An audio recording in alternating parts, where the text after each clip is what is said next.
ವರುಷ ಸುಖವಾಗಿ. ವಿದ್ಯಾನಿಕೇತನ ಶಾಲೆಯ ವಿರೂಪಾಕ್ಷರವರು.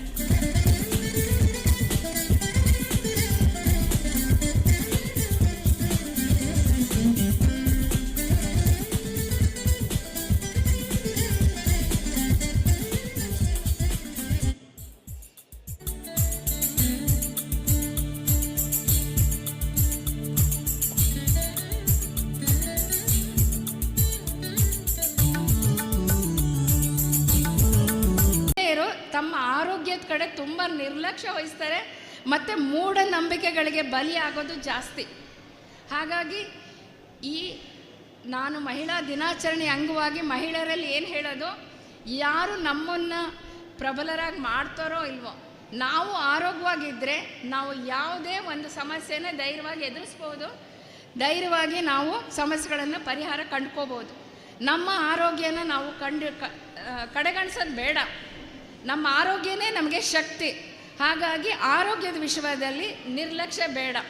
ಮುಟ್ಟಿನ ಸಮಸ್ಯೆ ಇರಲಿ, ಹದಿಹರೆಯದ ಮಕ್ಕಳಿಗೆ ಪ್ರಾಬ್ಲಮ್ ಇರಲಿ, ಬೆಳವಣಿಗೆ ತೊಂದರೆ ಇರಲಿ, ಅಥವಾ ಮುಟ್ಟು ನಿಲ್ಲುವ ಸಮಯದಲ್ಲಾಗಲಿ ನಿಂತಾದ್ಮೇಲಾಗಲಿ ಏನೇ ಆರೋಗ್ಯ ಸಮಸ್ಯೆ ಇದ್ರೂ ಕಡೆಗಣಿಸದೆ ತಕ್ಷಣ ವೈದ್ಯರಲ್ಲಿ ಹೋಗಿಬಿಟ್ಟು ಪರೀಕ್ಷೆ ಮಾಡಿಸ್ಕೊಂಡು ಸೂಕ್ತ ಚಿಕಿತ್ಸೆ ಪಡ್ಕೊಳ್ಳೋದ್ರ ಮೂಲಕ ಅವರ ಆರೋಗ್ಯನ ಕಾಪಾಡ್ಕೋಬೇಕು.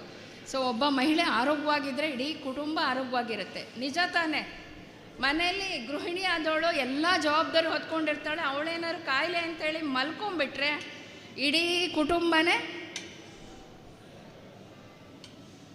ಇದೆಲ್ಲ ಕಡಿಮೆ ಆಗಿಬಿಡತ್ತೆ ಅಲ್ವಾ? ಹಾಗೆ ಇಡೀ ಕುಟುಂಬ ಆರೋಗ್ಯವಾಗಿದ್ದರೆ ಇಡೀ ಸಮಾಜ ಆರೋಗ್ಯವಾಗಿರುತ್ತೆ.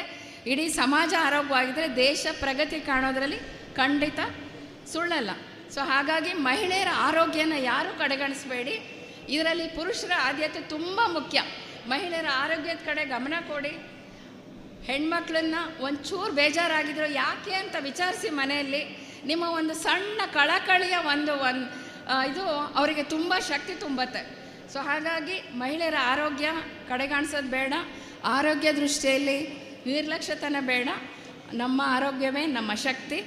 ಸೊ ಎಲ್ಲರೂ ಆರೋಗ್ಯದಿಂದಿರಲಿ ಅಂತ ಹಾರೈಸ್ತಾ, ಇವತ್ತಿನ ದಿನದ ಮಹಿಳಾ ದಿನಾಚರಣೆ ಇದರಲ್ಲಿ ನನ್ನನ್ನು ಉದ್ಘಾಟಕರಾಗಿ ಕರೆದು ನನಗೊಂದು ಅವಕಾಶ ಕೊಟ್ಟಿದ್ದಕ್ಕೆ ಶ್ರೀಯುತ ಪ್ರದೀಪ್ ರಾಮಸ್ವಾಮಿ ಅವರಿಗೆ ನನ್ನ ಧನ್ಯವಾದಗಳು.